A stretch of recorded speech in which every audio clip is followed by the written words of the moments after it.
প্রতিবাদ সমাবেশ হচ্ছে পিতা ছেলের বিরুদ্ধে এবং নাতির বিরুদ্ধে, মনোরঞ্জন রায়ের বিরুদ্ধে, এবং আমার বড় ভাই এবং আমার নাতি আমার ভাস্তার বিরুদ্ধে। আর গত 24/7/2026 রোজ শুক্রবার বেলা 4 ঘটিকার সময় আমার বড় ভাই বিষ্ণুকুমার রায়, তারপর মনোরঞ্জন রায় আনন্দ আমার বাড়িতে আসে। আসার পরে আমার পিতাকে ওনারা বাসায় নিয়ে যাবে।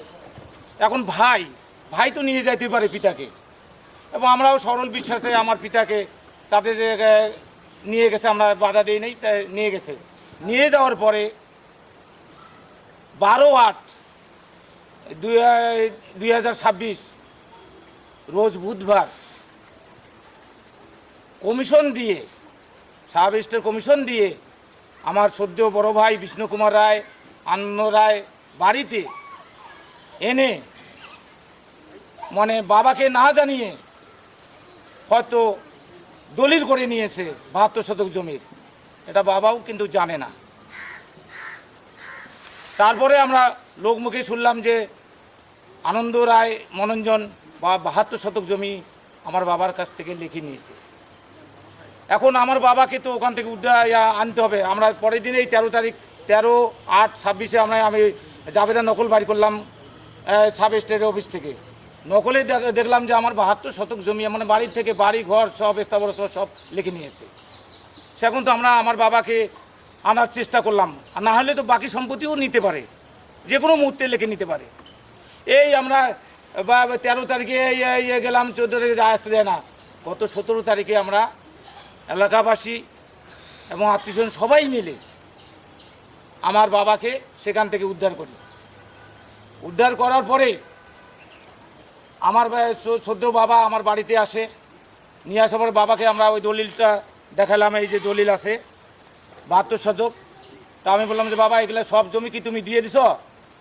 তারপরে না, আমি তো জমি কোনো দলিল করে দিই নাই। কারণ আমি জমি দিয়ে দলিল করে দেবো কেন?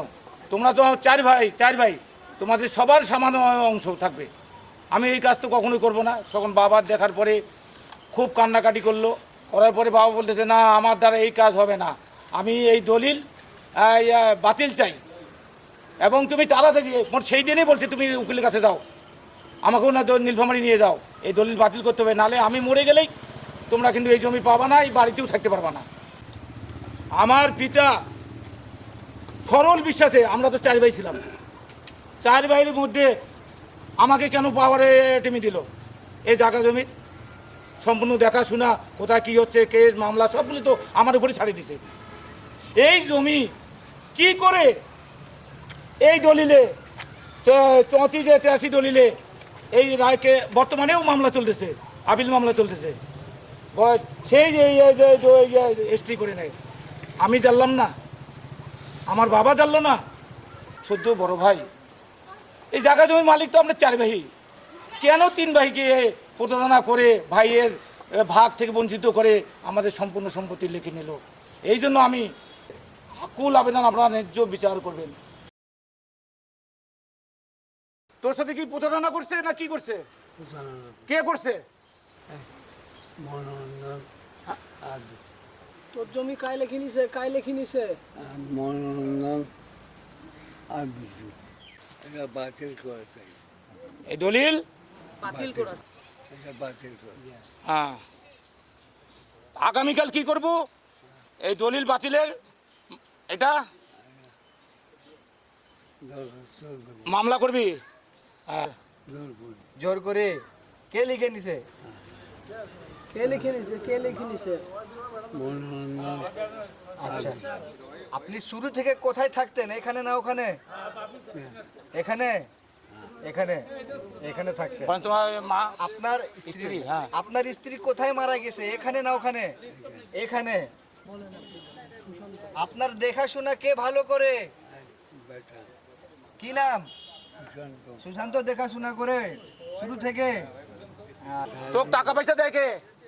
টাকা পয়সা কে দেয়?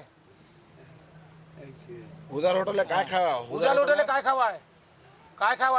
উদার হোটেলে এই আমায় ওই জোর করে নিয়ে গেছে, বাবাক নিয়ে যায় জমি রেখে দিছে। আমরা তো বেটিলে ভাগ পাই না, ভাই চারটাই তো ভাগ পাইবে, তো চারজনে ভাগ করি নাও।